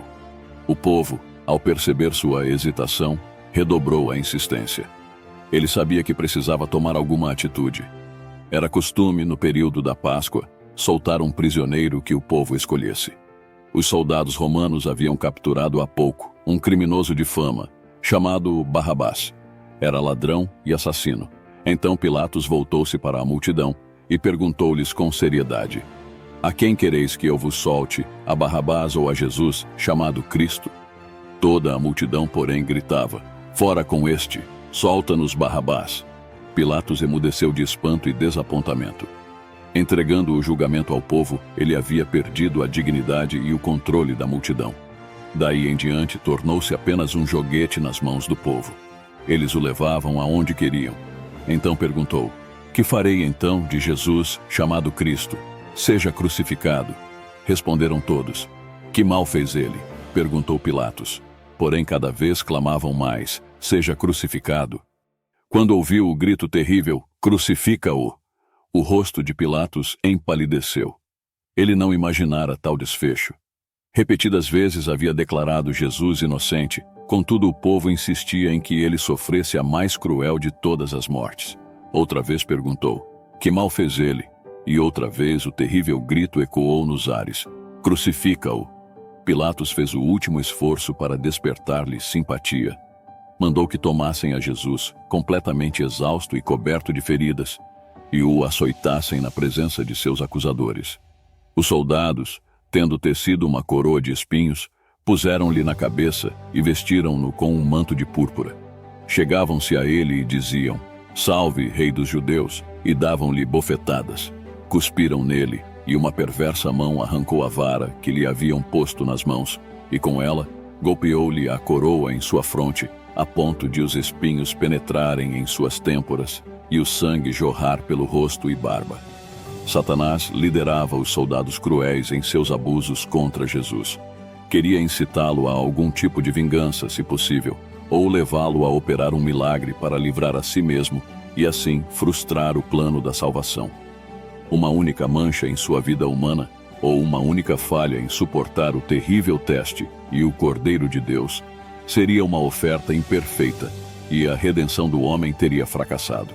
Aquele, porém, que podia comandar as hostes celestiais e chamar em seu auxílio legiões de anjos, sendo que apenas um deles seria suficiente para subjugar a turba cruel, que poderia ter lançado por terra seus atormentadores com apenas um raio de sua divina majestade, submeteu-se a todas as afrontas e ultrajes com uma compostura digna e humilde. Assim como os atos de seus torturadores os envilecia à semelhança de Satanás, a mansidão e a paciência de Jesus exaltavam-no acima da humanidade e provavam que ele era filho de Deus. Pilatos comoveu-se profundamente com a paciência e a resignação do Salvador. Pediu que introduzissem a Barrabás na sala do julgamento e então colocou os prisioneiros lado a lado. Apontando para Jesus, disse em tom solene: "Eis o homem. Eis que eu vou-lo apresento, para que saibais que eu não acho nele crime algum." Ali estava o Filho de Deus, com um manto escarlate e a coroa de espinhos. Desnudo até a cintura, exibia nas costas os vergões extensos e cruéis dos quais o sangue fluía livremente. Seu rosto, manchado de sangue, trazia as marcas da completa exaustão e dor, mas nunca parecera mais belo. Cada traço expressava bondade e resignação e a mais terna piedade para com seus algozes cruéis. Em chocante contraste, achava-se o outro prisioneiro em cujas feições mostrava o criminoso empedernido que era. Entre os espectadores, havia alguns que simpatizavam com Jesus. Mesmo os sacerdotes e príncipes estavam convictos de que ele era quem dizia ser, mas não se renderam. Haviam induzido a turba a uma fúria insana, e novamente os sacerdotes, os príncipes e o povo gritaram: "Crucifica-o! Crucifica-o!" Finalmente, com a paciência esgotada diante de uma crueldade tão vingativa e irracional, disse ao povo: "Tomai-o vós outros e crucificai-o, porque eu não acho nele crime algum." Pilatos fez tudo o que podia para libertar o Salvador, mas os judeus gritavam: "Se soltas a este, não és amigo de César. Todo aquele que se faz rei é contra César." Tais palavras atingiram Pilatos em seu ponto fraco. Ele já se tornara suspeito ao governo romano, e tal notícia a seu respeito seria sua ruína. Vendo Pilatos que nada conseguia, antes, pelo contrário, aumentava o tumulto, mandando vir água, lavou as mãos perante o povo, dizendo: "Estou inocente do sangue deste justo. Fique o caso convosco." Quando Pilatos se declarou inocente do sangue de Cristo, Caifás respondeu com arrogância: "Caia sobre nós o seu sangue e sobre nossos filhos." Essas terríveis palavras foram repetidas pelos sacerdotes e pelo povo. Tremenda sentença acabavam de pronunciar sobre si mesmos, horrível herança para a posteridade. Isso se cumpriu literalmente nas dramáticas cenas da destruição de Jerusalém, cerca de 40 anos mais tarde.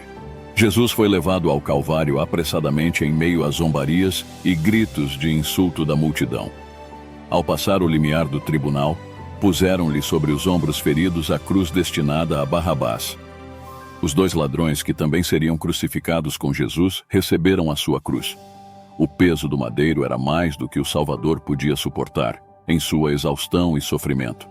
Andou apenas alguns passos e caiu desmaiado sob o peso da cruz.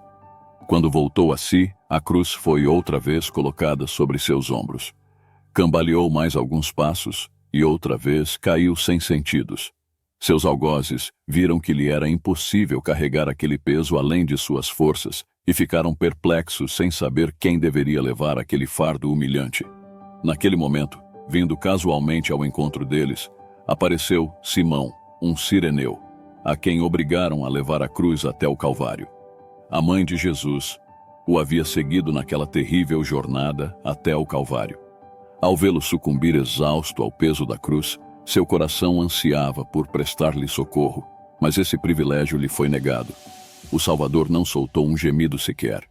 De seu rosto pálido e sereno, o suor corria fartamente. Os discípulos tinham fugido da cena tão pavorosa. O lagar: "Eu o pisei sozinho, e dos povos nenhum homem se achava comigo."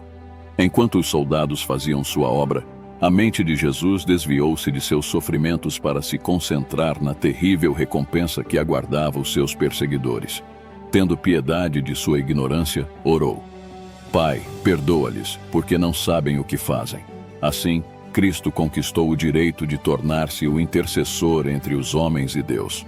Essa oração abrangia o mundo todo, incluindo cada pecador que existiu ou que viria a existir, desde o princípio até a consumação do século. Logo depois de pregar Jesus na cruz, homens fortes levantaram um madeiro e o fincaram violentamente no chão.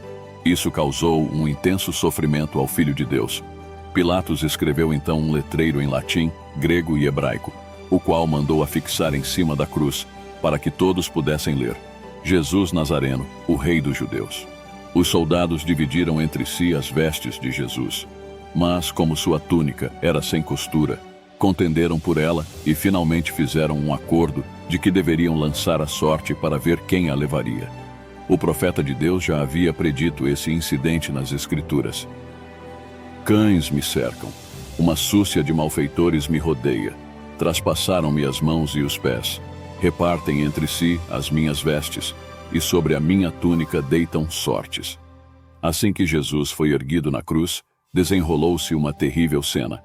Sacerdotes, príncipes do povo e escribas juntaram-se à multidão e romperam em zombarias e insultos contra o Filho de Deus agonizante, dizendo: Se tu és o rei dos judeus, salva-te a ti mesmo. Salvou os outros, a si mesmo não pode salvar-se. É rei de Israel. Desça da cruz e creremos nele. Confiou em Deus, pois venha livrá-lo agora se de fato lhe quer bem, porque disse: Sou filho de Deus. Ao entregar sua preciosa vida, Cristo não teve a alegria do triunfo para animá-lo. Seu coração encontrava-se oprimido pela angústia e ferido pela tristeza. Mas não era o medo da morte a causa do seu sofrimento, e sim o peso esmagador do pecado do mundo que o separava do amor de seu Pai. Isso foi o que quebrantou o coração do Salvador, a tal ponto que determinou sua morte antes do tempo previsto. Cristo sentiu a angústia que os pecadores hão de sentir quando tiverem consciência de sua culpa e reconhecerem estar para sempre excluídos da paz e da alegria do céu. A própria natureza simpatizou com aquela cena. O sol, que até o meio-dia havia brilhado no firmamento, negou seu brilho de repente. Em volta da cruz, tudo ficou mergulhado em trevas, como se fosse a hora mais escura da noite. Essa escuridão sobrenatural durou 3 horas completas. Um terror indizível se apossou da multidão. As zombarias e imprecações cessaram completamente, e homens, mulheres e crianças caíram por terra cheios de pavor. À hora nona, as trevas se dissiparam de sobre o povo, mas ainda envolvia o Salvador como um manto. Raios flamejantes pareciam arremessar-se sobre ele, ali pendurado na cruz. Foi então que exclamou em um grito desesperado: Deus meu, por que me desamparaste? Nesse ínterim, as trevas haviam baixado sobre Jerusalém e as planícies da Judéia. Todos os olhos se voltaram para a cidade condenada e viram os raios ameaçadores da ira de Deus sendo arrojados contra ela. De repente, a escuridão sobre a cruz se dissipou e, com voz clara e poderosa que parecia ressoar por toda a criação, Jesus exclamou: Está consumado. Pai, nas tuas mãos entrego o meu espírito. Depois, curvando a cabeça sobre o peito, expirou. Outra vez, as trevas baixaram sobre a terra e se ouviu um estrondo como um poderoso trovão acompanhado de um terremoto. Quando Cristo morreu na cruz do Calvário, abriu-se um caminho novo e vivo, destinado tanto aos judeus quanto aos gentios. Os anjos se alegraram quando o Salvador exclamou: Está consumado. O grande plano da redenção havia sido cumprido.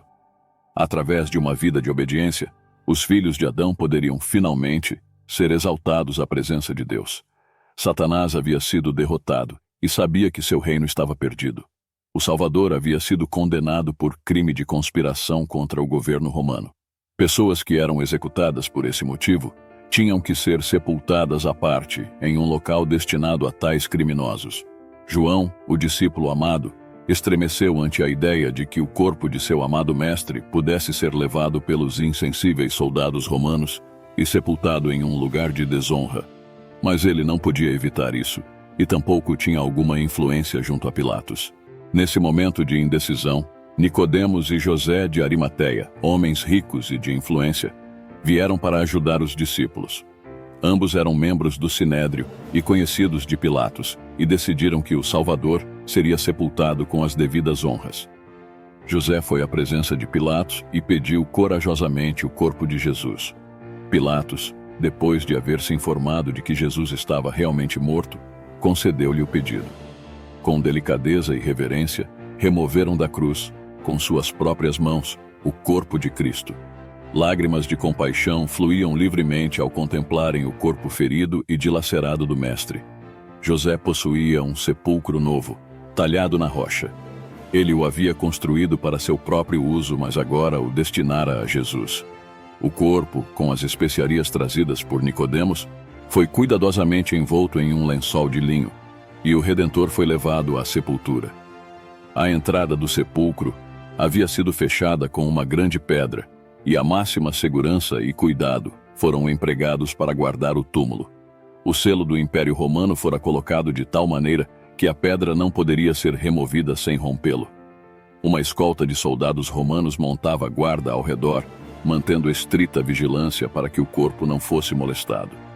Alguns guardas rondavam constantemente enquanto outros descansavam no chão. Havia, porém, outra guarda perto do túmulo. Anjos poderosos, enviados do céu, estavam ali. Apenas um desses anjos tinha força suficiente para destruir todo o exército romano. Lucas, em seu relato a respeito do sepultamento do Salvador, fala sobre algumas mulheres que o acompanharam em sua crucifixão, dizendo: então se retiraram para preparar aromas e bálsamos, e no sábado descansaram segundo o mandamento. O Salvador foi enterrado em sexta-feira, o sexto dia da semana. As mulheres prepararam os ungüentos e as especiarias para embalsamar seu Senhor e as deixaram de lado até que o sábado tivesse passado. Nem mesmo o trabalho de embalsamar o corpo de Jesus quiseram fazer no sábado. Passado o sábado, Maria Madalena, Maria, mãe de Tiago e Salomé compraram aromas para irem embalsamá-lo. E muito cedo, no primeiro dia da semana, ao despontar do sol, foram ao túmulo. Quando se aproximaram do horto, surpreenderam-se ao ver que a pedra havia sido removida e nenhum soldado encontrava-se ali. Maria Madalena fora a primeira a chegar. Vendo que a pedra havia sido removida, correu contar aos discípulos. Quando a outra mulher se aproximou, viu uma luz brilhando no sepulcro e, olhando lá dentro, notou que estava vazio. Demorando-se um pouco mais ali, de repente viram um jovem, vestido em roupas resplandecentes, sentado perto do túmulo. Era o anjo que havia removido a pedra. Com medo tentaram fugir, mas ele lhes disse: não temais, porque sei que buscais Jesus, que foi crucificado. Ele não está aqui. Ressuscitou, como tinha dito. Vinde ver onde ele jazia. E depois, depressa, e dizei aos seus discípulos que ele ressuscitou dos mortos e vai adiante de vós para a Galileia. Ali o vereis. É como vos digo. Quando as mulheres olharam novamente para o túmulo, viram outro anjo reluzente, que lhes perguntou: por que buscais entre os mortos ao que vive? Ele não está aqui, mas ressuscitou. Lembrai-vos de como vos preveniu, estando ainda na Galileia, quando disse: importa que o Filho do Homem seja entregue nas mãos de pecadores, e seja crucificado, e ressuscite no terceiro dia. Maria estivera ausente daquela cena, e voltava agora em companhia de Pedro e João. Quando eles retornaram a Jerusalém, ela permaneceu no local da sepultura. Não suportava a ideia de sair dali sem antes saber o que havia acontecido com o corpo do seu Senhor. Enquanto chorava, ouviu uma voz que lhe disse: mulher, por que choras? A quem procuras? Seus olhos velados de lágrimas impediram-na de reconhecer quem lhe falava. Pensou que se tratava do jardineiro e lhe disse em tom de súplica: Senhor, se tu o tiraste, dize-me onde o puseste, e eu o levarei.